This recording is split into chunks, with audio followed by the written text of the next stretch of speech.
আর এবার বড় আপডেট রাখি, সিজিওতে নিয়ে যাওয়া হলো জীবন কৃষ্ণ সাহাকে। গ্রেপ্তার জীবন কৃষ্ণ সাহা, তৃণমূল বিধায়ক। সোমবার সকালে তার বাড়িতে হানা দেয় ইডি। গ্রেপ্তার হলেন জীবন কৃষ্ণ সাহা, তৃণমূল বিধায়ক। ফের ইডি স্ক্যানারে জীবন কৃষ্ণ সাহা। নিয়োগ দুর্নীতি মামলায় গ্রেপ্তার। ইডি ঢুকতেই পালানোর চেষ্টা করেন জীবন কৃষ্ণ। সিজিওতে নিয়ে তাকে জিজ্ঞাসাবাদ করা হবে। পুকুরে তিনি দুটি মোবাইল ফোন ছুঁড়ে ফেলেন, যদিও মোবাইল ফোন দুটি উদ্ধার করা হয়। এরপর যদিও পাসওয়ার্ড তার নাকি মনে নেই, এই মূলত তথ্য দিয়ে তিনি কিন্তু ফোন খোলেননি। এরপরে কিন্তু অসঙ্গতি পায় ইডি আধিকারিকরা। এরপর একাধিক হয়তো কাগজপত্র বা নথিপত্র পেয়েছেন, যার কারণে হয়তো এই গ্রেপ্তারি। কেন ফোন রীতিমতো নর্দমায় ফেলে দেওয়ার চেষ্টা, কি এমন তথ্য লুকোনো রয়েছে তার ফোনে, এই সমস্ত বিষয় নিয়ে অসঙ্গতি দেখা দেয়। আর এবার ফের গ্রেপ্তার হলেন জীবন কৃষ্ণ সাহা। সিজিওতে নিয়ে যাওয়া হলো, জিজ্ঞাসাবাদ করা হচ্ছে। পুকুরে তিনি দুটি মোবাইল ফোন ছুঁড়ে ফেলেন। এরপর মোবাইল ফোন উদ্ধার করা হয়, পালিয়ে যাওয়ার চেষ্টা করেন, তাকে ধরে ফেলেন একেবারে নিরাপত্তা রক্ষীরা। নিয়োগ দুর্নীতির তদন্তের জিজ্ঞাসাবাদ, এমনটা সূত্র। শেষ পর্যন্ত শেষ রক্ষা হলো না জীবন কৃষ্ণের। ইডি ঢুকতেই পালানোর চেষ্টা করেন জীবন কৃষ্ণ। গ্রেপ্তার হলেন জীবন কৃষ্ণ, তৃণমূল বিধায়ক।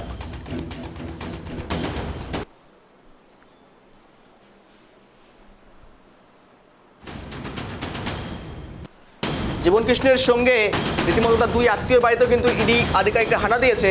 আর এবার গ্রেপ্তার জীবন কৃষ্ণ। তৃণমূল বিধায়ক এর আগেও গ্রেপ্তার হয়েছিলেন 2023 সালের 17 এপ্রিল। তাকে ইডি আধিকারিকরা গ্রেপ্তার করে। এরপর রীতিমতো বেশ কয়েক মাস জেলে ছিলেন। এরপর সুপ্রিম নির্দেশে জামিনে বেরিয়ে আসেন বেশ কিছু শর্ত সাপেক্ষে। আবারও মূলত কী এমন তিনি করলেন, ইডি ঢুকতেই কেন এত ভয়, রীতিমতো পালিয়ে কেন যাওয়ার চেষ্টা করলেন, এই সমস্ত বিষয়গুলোই কিন্তু ইডির মাথাচাড়া দিচ্ছে। আর যার কারণেই ইডির হাতে গ্রেপ্তার জীবন কৃষ্ণ, এমনটাই এখনও পর্যন্ত আপডেট। গ্রেপ্তার হলেন জীবন কৃষ্ণ সাহা। সিজিওতে নিয়ে তাকে জিজ্ঞাসাবাদ। সোমবার সকালে তার বাড়িতে ইডি হানা। নিয়োগ দুর্নীতির তদন্তে জিজ্ঞাসাবাদ, এমনটাই সূত্র। ইডি ঢুকতেই পালানোর চেষ্টা করেন জীবন কৃষ্ণ। পুকুরে তিনি দুটি মোবাইল ফোন ছুঁড়ে ফেলেন। তারপরেই পালানোর চেষ্টা জীবন কৃষ্ণ সাহার। জীবন কৃষ্ণকে সঙ্গে নিয়ে দুটি ফোন উদ্ধার। কেন ফোন ফেলে দেওয়ার চেষ্টা জীবন কৃষ্ণের, কি এমন তথ্য লুকোনো রয়েছে তার ফোনে, এমনকি কেনই বা পালিয়ে যাওয়ার চেষ্টা জীবন কৃষ্ণের, এ সমস্ত ভয় হয়তো রীতিমতো শেষ রক্ষা হলো না জীবন কৃষ্ণের। রীতিমতো আবারও গ্রেপ্তার জীবন কৃষ্ণ সাহা। আরও আপডেট নেব, সঙ্গে রয়েছে অপ্রদীপ প্রতিনিধি। অপ্রদীপ, একেবারেই শেষ পর্যন্ত শেষ রক্ষা হলো না, মোবাইল ফেলে দিলেন, মোবাইল উদ্ধার হলো, পালিয়ে যাওয়ার চেষ্টা করলেন, ধরে ফেলা হলো, এরপর শেষ পর্যন্ত গ্রেপ্তার। আবারও দ্বিতীয়বার কেন্দ্রীয় তদন্তকারী সংস্থার সাথে গ্রেপ্তার হলেন জীবন কৃষ্ণ। অর্থাৎ তার ভাগ্যের খাড়া কি লক্ষ্য করা যাচ্ছে এবার? একদমই দেখো, সিবিআই এর পর জীবন কৃষ্ণ সাহা গ্রেপ্তার হলেন এনফোর্সমেন্ট ডিরেক্টরেটের হাতে। প্রায় আজকে ভোরবেলা থেকেই তল্লাশি অভিযান চালাচ্ছিল বড়ুয়ার বিধায়ক জীবন কৃষ্ণ সাহার বাড়িতে এনফোর্সমেন্ট ডাইরেক্টরেটের আধিকারিকরা। তখন দেখা যায় ইডি আসছে, সেই খবর শুনতে পেয়েই কিন্তু জীবন কৃষ্ণ সাহা তিনি তার ফোনটিকে একটি নর্দমার মধ্যে ফেলে দিয়ে তিনি পাঁচিল টপকে পালিয়ে যাওয়ার চেষ্টা করেন, কিন্তু শেষ রক্ষা হলো না। তার ফোনটিকে উদ্ধার করা হয়েছে এবং জীবন কৃষ্ণ সাহাকে কিন্তু ইতিমধ্যেই গ্রেপ্তার করা হয়েছে। পাশাপাশি প্রায় 5.5 ঘন্টা তল্লাশি অভিযান চালানো হয়েছিল এবং তারপরেই তাকে গ্রেপ্তার করে কিন্তু ইডির আধিকারিকরা তারা কলকাতার উদ্দেশ্যে রওনা দিয়েছেন তার বড়োয়ার বাড়ি থেকে। এবং যেমনটা জানা যাচ্ছে, ইডি সূত্র মারফত চাকরি বিক্রির টাকা অ্যাকাউন্টের মাধ্যমে লেনদেন করেছেন এই জীবন কৃষ্ণ সাহা। তিনি চাকরি বিক্রির টাকা, যারা অবৈধভাবে টাকা দিয়ে চাকরি পেয়েছিল তাদের থেকে বিভিন্ন অ্যাকাউন্টের মাধ্যমে তার নিজের আত্মীয়দের ব্যাংকের অ্যাকাউন্টের মাধ্যমে লেনদেন করেছিলেন এবং সেই লেনদেনের প্রমাণ কিন্তু পেয়েছে এনফোর্সমেন্ট ডিরেক্টরেটের আধিকারিকরা। যে মামলায় তাকে গ্রেপ্তার করা হয়েছে, এসএসসি নবম দশম মামলায় মানি লন্ডারিং এর যে তদন্ত করছিল এনফোর্সমেন্ট ডিরেক্টরেটের আধিকারিকরা, সেই মামলাতে কিন্তু গ্রেপ্তার করা হয়েছে জীবন কৃষ্ণ সাহাকে। এর পাশাপাশি তোমাকে বলে রাখবো যে জীবন কৃষ্ণ সাহা ইতিমধ্যেই কিন্তু সিবিআই এর মামলায় জামিনে মুক্ত ছিলেন। তারপরে এনফোর্সমেন্ট ডিরেক্টরেটের আধিকারিকরা আজকে তাকে গ্রেপ্তার করলো এবং তার পাশাপাশি তিনি যখন পালিয়ে যাওয়ার চেষ্টা করেন তাকে কিন্তু ধরে ফেলেন এনফোর্সমেন্ট ডিরেক্টরেটের আধিকারিকরা এবং সেন্ট্রাল ফোর্সের আধিকারিকরা। তাকে কলকাতার উদ্দেশ্যে নিয়ে আসা হচ্ছে এবং আজকেই তাকে কিন্তু ব্যাংশাল আদালতে, ইডির যে স্পেশাল কোর্ট রয়েছে ব্যাংশাল কোর্ট, সেখানেই পেশ করা হবে জীবন কৃষ্ণ সাহাকে, তেমনটাই ইডি সূত্র মারফত আমরা জানতে পারছি। তার পাশাপাশি তোমাকে বলে রাখবো যে এই জীবন কৃষ্ণ সাহা তিনি এতদিন ধরে জামিনে মুক্ত ছিলেন, তারপরে কেন তিনি তার ফোনটিকে ফেলে দিতে চাইলেন সেইটা নিয়ে প্রশ্ন উঠছে। সেই বিষয়েও কিন্তু এনফোর্সমেন্ট ডিরেক্টরেটের আধিকারিকরা জিজ্ঞাসাবাদ নিজেদের হেফাজতে নিয়ে জিজ্ঞাসাবাদ করতে চাইলেন জীবন কৃষ্ণ সাহাকে। তার পাশাপাশি যে ফোনটি উদ্ধার করা হয়েছে সেই ফোনের ডেটা এক্সট্রাক্ট করে সেই ফোনে কি কি তথ্য তিনি লোকাতে সেই ফোনটিকে ফেলে দিতে চাইছিলেন সেই সমস্ত কিছু কিন্তু করতে চাইবে এনফোর্সমেন্ট ডিরেক্টরেটের আধিকারিকরা। তাই যেমনটা ইডি সূত্র মারফত আমরা খবর পাচ্ছি যে বড়োয়ার বাড়ি থেকে জীবন কৃষ্ণ সাহাকে কিছুক্ষণ আগেই এনফোর্সমেন্ট ডিরেক্টরেটের আধিকারিকরা নিয়ে বেরিয়েছেন এবং কলকাতার উদ্দেশ্যে তারা আসছেন এবং সেখান থেকে তারা হয়তো তাদের দপ্তরে গিয়ে বেশ কিছুক্ষণ জিজ্ঞাসাবাদ করবেন এবং তারপরে কিন্তু ব্যাংশাল কোর্টে নিয়ে আসা হবে এবং সেখানে যে প্রেয়ার দেওয়া হবে এনফোর্সমেন্ট ডিরেক্টরেটের আধিকারিকদের তরফে আদালতে, সেখানে যে বিষয়গুলো থাকবে সেই বিষয়গুলো হচ্ছে যে এই ব্যাংকের মাধ্যমে টাকা লেনদেন করা, অবৈধ টাকা লেনদেন করা, চাকরি বিক্রির টাকা লেনদেন করা এবং তার পাশাপাশি নিজেদের হেফাজতে অর্থাৎ এনফোর্সমেন্ট ডিরেক্টরেটের হেফাজতে নেওয়ার জন্য আবেদন করা হবে আদালতে এবং তার পাশাপাশি এই যে ফোনটাকে উদ্ধার করেছে এনফোর্সমেন্ট ডিরেক্টরেটের আধিকারিকরা সেই ফোনের ডেটা এক্সট্রাক্ট করে ফরেন্সিকে পাঠানোর জন্য কিন্তু আবেদন করতে পারেন এনফোর্সমেন্ট ডিরেক্টরেটের আধিকারিকরা। অর্থাৎ জীবন কৃষ্ণ সাহা দ্বিতীয়বার গ্রেপ্তার হলেন এবং আজকেই তাকে কিন্তু আদালতে পেশ করবে এনফোর্সমেন্ট ডিরেক্টরেটের আধিকারিকরা, তেমনটাই কিন্তু আমরা ইডি সূত্র মারফত জানতে পারছি। একদম নজর রাখো, আপডেট রাখো। ধন্যবাদ তোমাকে আপডেট দেওয়ার জন্য। কোনো ফোন কলে কেন রীতিমতো ফেলে দেওয়ার চেষ্টা করেছিল জীবন কৃষ্ণ, কি এমন তথ্য লুকোনো ছিল তারপরে, ইডি ঢুকতে পালানোর কেন চেষ্টা, রীতিমতো কেন তিনি পাসওয়ার্ড ভুলে যাওয়ার মতন ছক কষলেন, আর সেখানে লেনদেন করা সংক্রান্ত বিষয়ে তাকে গ্রেপ্তার করা হয়েছে এমনটাই তদন্তে উঠে আসছে। গত 90 দিনের কল রেকর্ড হিস্ট্রি খতিয়ে দেখা হচ্ছে, পাশাপাশি বেশ কিছু নথিপত্র উদ্ধার করা সম্ভব হয়েছে। ইডি আধিকারিকরা নিয়ে গিয়েছেন সিজিওর উদ্দেশ্যে অর্থাৎ কলকাতার উদ্দেশ্যে, এরপর মেডিকেল চেক আপ, তারপর একেবারে ব্যাংশাল আদালতে পেশ করা হবে এবং নিজেদের হেফাজতে নিয়ে জিজ্ঞাসাবাদ করার আবেদন জানানো হবে ইডির তরফ থেকে, এমনটা এখনো পর্যন্ত সূত্রের খবর। পুকুরে তিনি দুটি মোবাইল ফোন ছুঁড়ে ফেলেন। কেন ফোন ফেলে দেওয়ার চেষ্টা জীবন কৃষ্ণের, শেষ পর্যন্ত শেষ রক্ষা হলো না, গ্রেপ্তার হতে হলো জীবন কৃষ্ণ সাহাকে, তৃণমূল বিধায়ককে।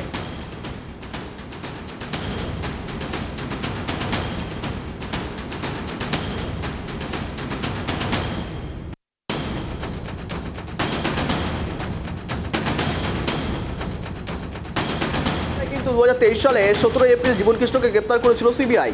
তার আগে তার বাড়িতে তল্লাশি চালানো হয়েছিল। অভিযোগ, তল্লাশির সময় প্রমাণ লোপাটের জন্য জীবন কৃষ্ণ নিজের দুটি মোবাইল ফোন পুকুরে ছুঁড়ে ফেলে দিয়েছিলেন। দীর্ঘ তল্লাশির পর পুকুরের জল ছেঁচে তা উদ্ধার করা হয়।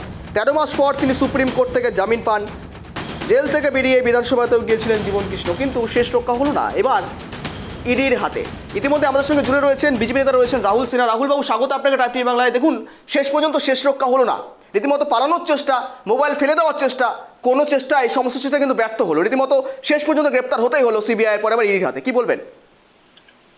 দেখুন, বিষয় হচ্ছে জীবন কৃষ্ণ যে চোর এটা নিজেই প্রমাণ করে দিল। আগের বার পুকুরে মোবাইল ফেলেছিল, এবার জঙ্গলে ফেলেছে। আগের বারও পালানোর চেষ্টা করেছিল, এবারও পাঁচিল টপকে পালানোর চেষ্টা করেছিল। অতএব একটা তৃণমূলের বিধায়ক সে চোরের মতো পালাচ্ছে, যেটা সাধারণ চোর যেরকম ছিচকে চোর হয়, ছিচকে চোরের মতো পালাচ্ছে। তৃণমূলের তো উচিত ছিল আগেই জীবন কৃষ্ণকে পার্টি থেকে তাড়িয়ে দেওয়া, কিন্তু তৃণমূল তাড়াতে পারেনি। তার কারণ, কাকে তাড়াবে? গোটা পার্টিটাই তো চোর, আর যে তাড়াবে সেও তো চোর। অতএব চোরেদের যে একটা বড় ইউনিয়নের নাম হচ্ছে তৃণমূল কংগ্রেস, আর সেই তৃণমূল কংগ্রেসে যে এই জাতীয় চোর পুষে রাখবে এটা তো স্বাভাবিক আছে। কিন্তু আমরা চাই, সারা বাংলার মানুষ চায় এই দুর্নীতির, এই সমস্ত দুর্নীতিবাজদের বিরুদ্ধে কঠোর আইনানুগ ব্যবস্থা নেওয়া হোক এবং এদেরকে কঠোর শাস্তি। বড় বড় কথা বলছেন, তারা বলছেন বিজেপি নাকি লেলিয়ে দিচ্ছে কেন্দ্রীয় সংস্থার আধিকারিকদের।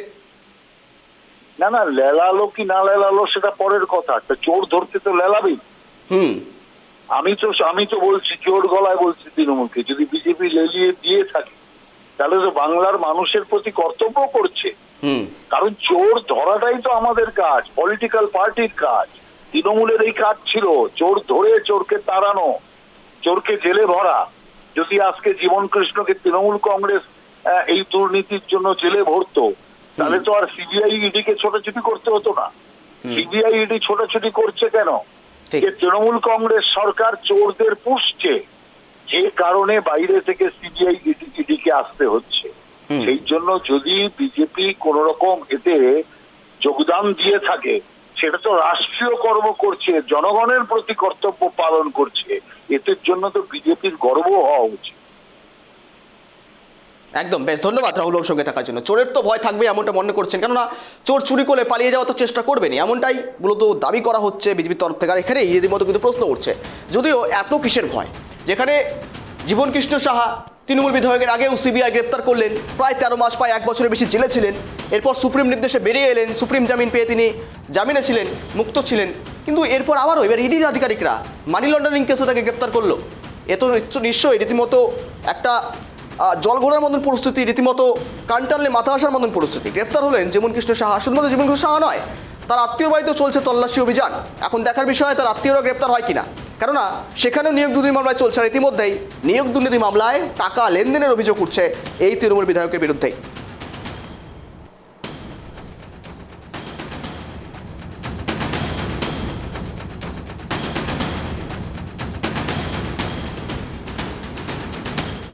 যদিও চেষ্টা ব্যর্থ হলো জীবন কৃষ্ণের, জীবন কৃষ্ণকে সঙ্গে নিয়ে 2টি ফোন উদ্ধার, তারপরেই পালানোর চেষ্টা জীবন কৃষ্ণ সাহার। যদিও শেষ পর্যন্ত তিনি নাটক করেছিলেন, পাসওয়ার্ড নাকি ভুলে গিয়েছেন। জীবন কৃষ্ণকে সঙ্গে নিয়ে 2টি ফোন উদ্ধার করে, এরপর তাকে পাকড়াও করা হয়। এবার শেষ পর্যন্ত গ্রেপ্তার হতে হলো তৃণমূল বিধায়ককে, তৃণমূল নেতাকে, একজন জনপ্রতিনিধিকে। ইতিমধ্যে আমাদের সঙ্গে জুড়ে রয়েছেন দেবব্রত রায়, রয়েছেন তৃণমূল নেতা, আমরা তার কাছে যাব। দেবব্রত বাবু, স্বাগত আপনাকে টাইপি বাংলায়। দেখুন, একটা বিষয়, রীতিমতো একই ব্যক্তিকে দ্বিতীয়বার কোনো কেন্দ্রীয় তদন্তকারী সংস্থা গ্রেপ্তার করলো, রীতিমতো কোথাও কি লজ্জাজনক বিষয় নয়? একজন জনপ্রতিনিধি, একজন রীতিমতো মানুষের ইলেক্টেড মেম্বার, তিনি জেলে যাচ্ছেন, তিনি রীতিমতো কেন্দ্রীয় সংস্থার হাতে আটক হচ্ছেন, তাও আবার নিয়োগ দুর্নীতিতে। হ্যাঁ, বলুন।